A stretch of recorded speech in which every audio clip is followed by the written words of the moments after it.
Late Night Health continues. I'm Mark Allen along with the insane Daryl Wayne, and we're going to talk about aging. Getting older, but having a good time doing it with Dr. Ann Kaiser Stern. She's written a book called Redefining Aging, a caregiver's guide to living your best life. Dr. Stearns, welcome to Late Night Health. Thank you. It seems to me that as we age, we all end up taking care of our parents in one way or another. Parents, loved ones, yes. Siblings. About 1 out of 4 Americans actually is a caregiver right now, and we have 80 million baby boomers moving through the population. Many of us are like me. My siblings and I, we were in our 60s taking care of our parents when they were in their 80s. It's hard, huh? Yes, it is a hard job, and if you don't take care of yourself, if you try to be a John Henry, you're going to get into trouble. You know, John Henry was a steel driving man, a railroad builder, who hammered a steel drill into rock at such a fast pace that he won a race against a steam-powered hammer, and then he fell over dead. I remember. There was a song. We have to be really careful in this country because we admire hard work and perseverance and sacrifice. We have to be careful that we're not overly complimenting caregivers when they're sacrificing their own health and life to take care of their loved ones. But a lot of people do that. Be careful not to get burned out. Yeah, but a lot of people do that not because they want to. Because they love their parents. Because they feel it's their responsibility. But I think they have to understand it's kind of like being in the airplane where they say, you know, put the mask on yourself before you put the oxygen on your kid. You have to take care of yourself. Alzheimer's oftentimes is a matter of years of caregiving, and other forms of dementia, say, with multiple strokes. It's just absolutely essential that caregivers take care of themselves and avail themselves of the resources in the community. I've got 21 pages in my book, Redefining Aging, that's just resources where people can tap into helpful resources so they don't have to bear the burden alone. They get the help they need. One of the things that we in this country used to do is, as a parent age, you'd have them move in with you. Exactly. But you can't do that as much. You know, if you're 65 years old. Well, we're often separated by miles and miles. That's true. And we have what we call the sandwich generation of you still have kids you're taking care of or grandkids, and you're taking care of your parents. So people are pulled in multiple directions. But we need to find ways to share the responsibility with family members, with community organizations. We need to take care of ourselves. In fact, the studies show that if you're taking care of a loved one with Alzheimer's and you're trying to do it on your own, you will take a chance of increasing your own risk of Alzheimer's. One of the risk factors for Alzheimer's is chronic stress, and it prematurely ages us. So biggest bottom line I can say is it's so important to find ways to take care of ourselves. And it doesn't, it's not rocket science, you know, what it's helps us a lot of it is common sense. Yes. But as we, you know, we can't, I mean, I remember taking care of my mom. I was her primary caregiver. Mm-hmm. I could not have her live with me because, one, I couldn't help her to the bathroom. Sure. Or shower her. Exactly. You needed to get that help, and many people need to get a paid helper part of the time, even if it's a few hours a day or several days a week, to give a person a respite. And one of the worst things to do is get a paid helper and then use that time to go shopping or to clean the house.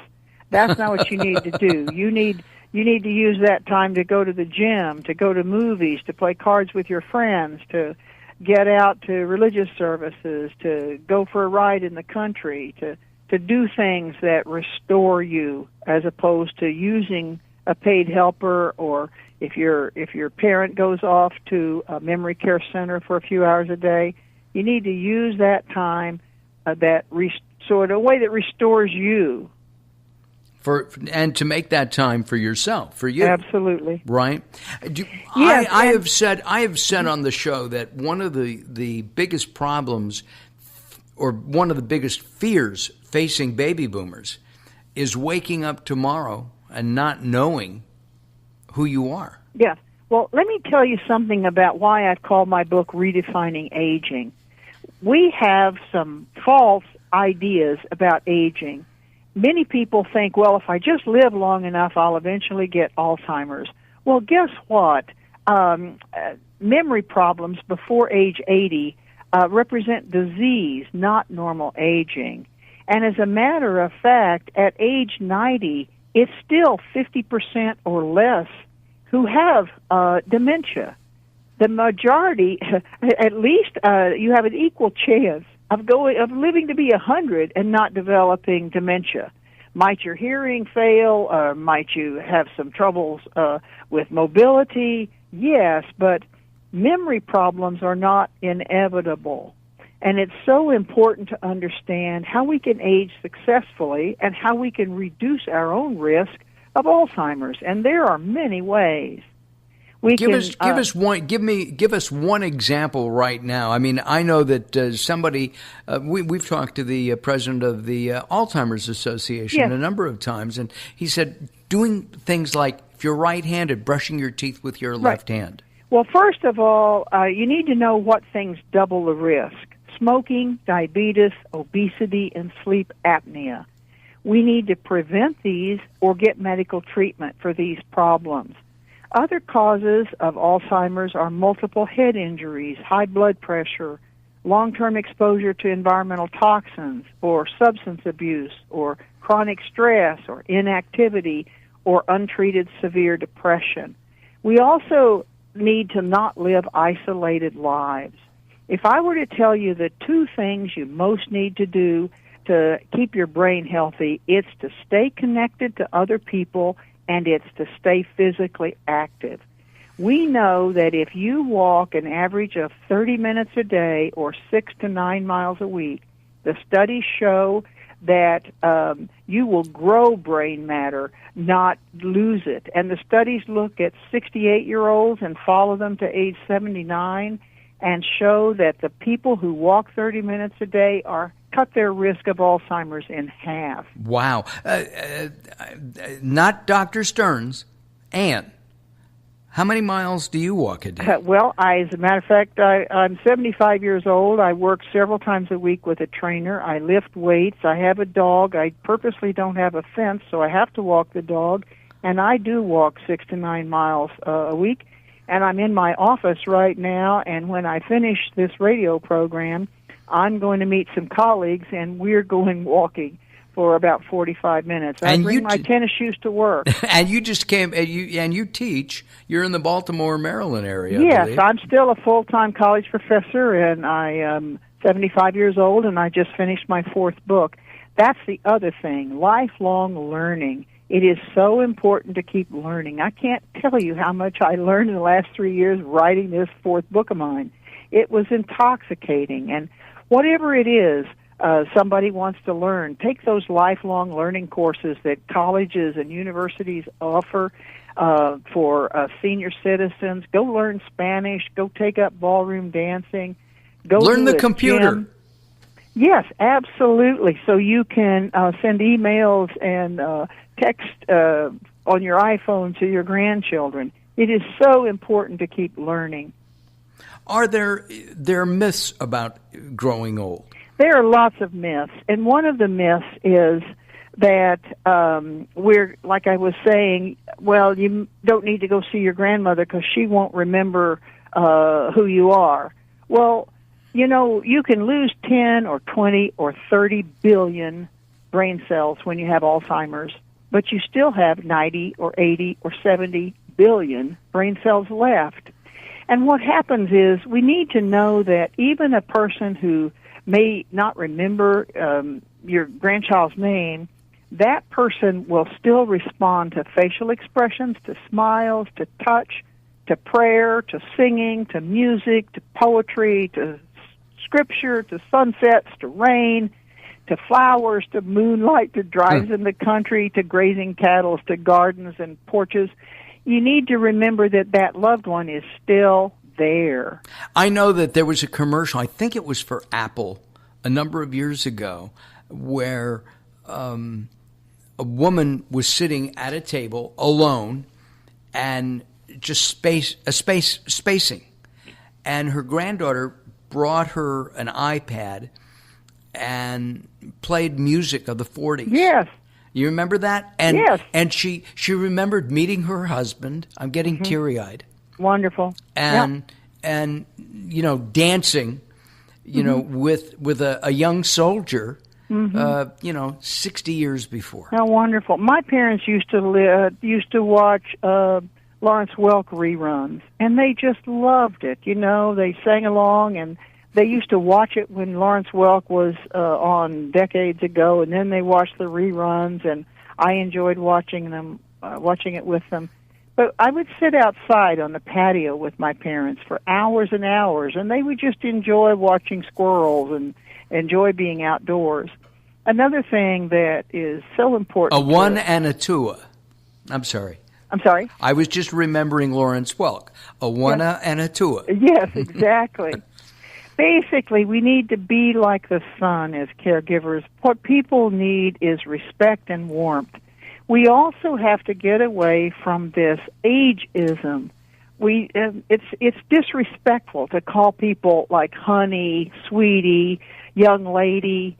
When somebody calls me young lady at a waiter in a restaurant, I say I'd rather be called Dr. Stearns.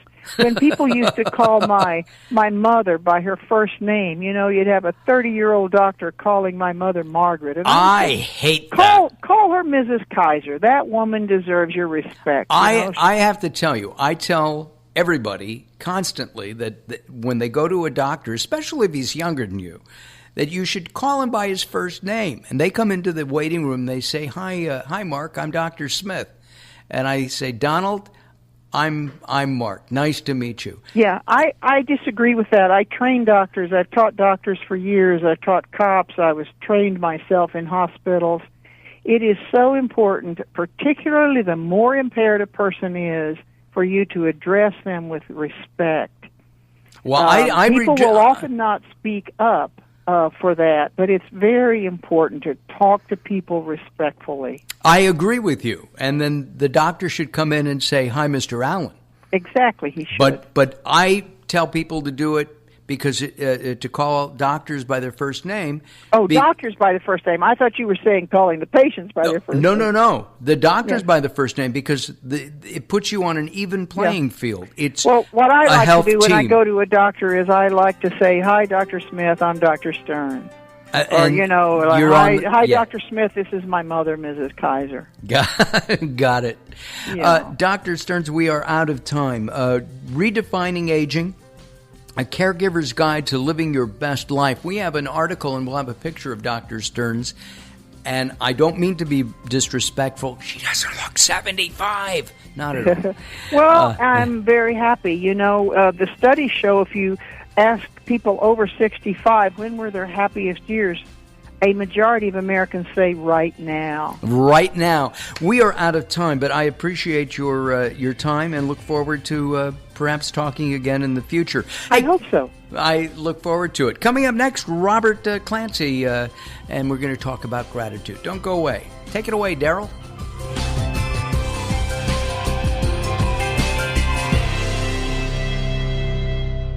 Welcome to Guide to the Soul. This is Robert Clancy.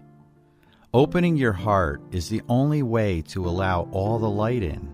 Unconditional love does exist, but it takes trust, something not a lot of people are willing to give. But how can you expect it if you don't provide it too? All hearts are refillable, rechargeable, and renewable. So why worry about being burned? By giving, you have everything to gain. Think of how beautiful your life would be if someone loved you without barriers, gave all of their heart to you without conditions, and wrapped their soul around you like it was your last day on earth. Today, you can be that person for someone else. For more inspiration from Robert Clancy, visit GuideToTheSoul.com or go to the Moments with Robert page on LateNightHealth.com. If you or someone you love suffers from drug addiction, now is the time to utilize your private health insurance PPO plan. If eligible, receive up to $30,000 or more in substance abuse benefits with low or no out-of-pocket cost. We are the National Treatment Network, the premier drug and alcohol treatment referral service operating 24/7. We help connect you with facilities nationwide that accepts PPO private health insurance for substance abuse. If you have PPO substance abuse coverage and you need immediate admittance to a medical detox or residential rehab treatment center, call us now. Call our live referral helpline today. The call is free. This program is not available to Medicare or Medicaid customers. Call 800-296-1252. 800-296-1252. 800-296-1252. That's 800-296-1252.